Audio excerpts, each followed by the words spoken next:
বিসমিল্লাহির রহমানির রহিম। আসসালামু আলাইকুম। সবাই কেমন আছেন? আলহামদুলিল্লাহ, আপনাদের দোয়ায় আমিও ভালো আছি। আমি আজকে বাজারে চলে এসেছি। বাজারে এসে দেখলাম খুবই টাটকা পাট শাক এখানে কাকা বিক্রি করছে। তো কাকাকে জিজ্ঞেস করলাম কত করে। কাকা বলল 10 টাকা করে তাড়ি। তো আমি এক তাড়ি শাক নিয়ে নিলাম। এবার কাকা বলতেছে এক তাড়ি শাক নিছো 100 টাকা দিছো। তো আমি বলতেছি 5 টাকা ছাড়া আমার কাছে খুচরা নেই। তো এই যে শাকটা আমি নিয়ে নিলাম, পাট শাক, দেখেন কত সুন্দর টাটকা শাক। তো শাকটা আমি নিয়ে বাসায় চলে এসেছি। আসার পরে এই শাকটাকে আমি এখন বেছে কুটে পরিষ্কার করে নেব। পাট শাক আমি এমনিতেই ভীষণ পছন্দ করি, কিন্তু ওই যে সব সময় পাওয়া যায় না, তাই খাওয়া হয় না। তো আজকে আমি যে পাট শাকটা দেখা মাত্রই কিনে নিলাম। তো আমি খুব বেশি কিনি নাই, মাত্র এক তাড়িই কিনেছি, কারণ আমাদের পরিবারের লোক সংখ্যা খুবই কম, খাওয়ার মতো লোক নাই। খুব বেশি কিনে আবার নষ্ট করতে হবে, তাই আমি এক তাড়িই নিয়ে আসলাম। তো সামনের হাটে যদি আবার পাই আবারও নিয়ে আসবো ইনশাল্লাহ। এদের আমি পাট শাকটা বেছে নিচ্ছি। আমি এখানে শুধু জালি পাতাগুলো নিচ্ছি, কোনো বড় পাতা বা উপরের যে শক্ত হয়ে গেছে ওই পাতাটা নিচ্ছি না।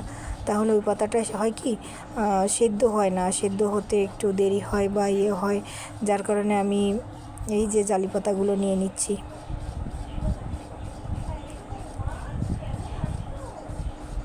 এখন আমি পেঁয়াজ মরিচ কেটে নিব। তো এই যে আমার কাছে যে মরিচটা দেখতে পাচ্ছেন, এটা বোম্বাই মরিচ, আমার ক্ষেতের মরিচ। মরিচগুলাই খুবই ভালো ঘ্রাণ আসে, খেতেও খুব ভালো লাগে, তাই আমি এই মরিচটাই ব্যবহার করব পাট শাকে। তো আমি এখানে রসুনটা আগে ছুলে থেতো করার জন্য আগে আমি রেখে দিয়েছি, আর এখানে আমি শাকটাও ভালোভাবে কুচি করে নিচ্ছি। তো শাক তো প্রায়ই রান্না করা হয়, কিন্তু এভাবে একটু রান্না করে খেয়ে দেখবেন, মাশাআল্লাহ অনেক সুন্দর লাগে শাকটা খেতে। তো আমি এখানে প্যানে পানি দিয়ে দিয়েছি, চিংড়ি মাছ, পেঁয়াজ কুচি, আর ওই যে বোম্বাই মরিচ, ওই মরিচটা দিয়ে দিয়েছি। এখন আমি এই যে পানিতে যেই উতল আসবে সেই আমি শাকটা দিয়ে দিব। তো এখানে আমি লবণ, হলুদ, পেঁয়াজ কুচি আর কাঁচামরিচ ব্যবহার করেছি, আর শুধু পানি। তো এখন আমি দিব বাগার। শাকটা ভালোভাবে সেদ্ধ হয়ে গেলে তারপরে বাগার দিব। এখানে আমি বাগার দেওয়ার জন্য একটা তেজপাতা দিয়েছি, আর একটা শুকনো মরিচ দিয়েছি, আর এখানে কয়েক দানা জিরে দিয়েছি। জিরে দিলে হয় কি, ঘ্রাণটা খুব ভালো আসে আর কি। তো এখানে আমি রসুন দিয়ে দিয়েছি। আমি ওই যে সেদ্ধ করার সময় পেঁয়াজটা দিয়ে দিয়েছিলাম, যার কারণে এখন পেঁয়াজটা দেয় নাই, এখন দিয়েছি শুধুমাত্র রসুন। তো এটাকে আমি ভালোভাবে বাদামি কালার করে ভেজে নিব। এখন আমি দিয়ে দিব ওই শাকটা উঠিয়ে রেখেছিলাম, ওটাই দিয়ে দিব। দিয়ে আমি এখানে ভালোভাবে নেড়ে চেড়ে মিশিয়ে নিব।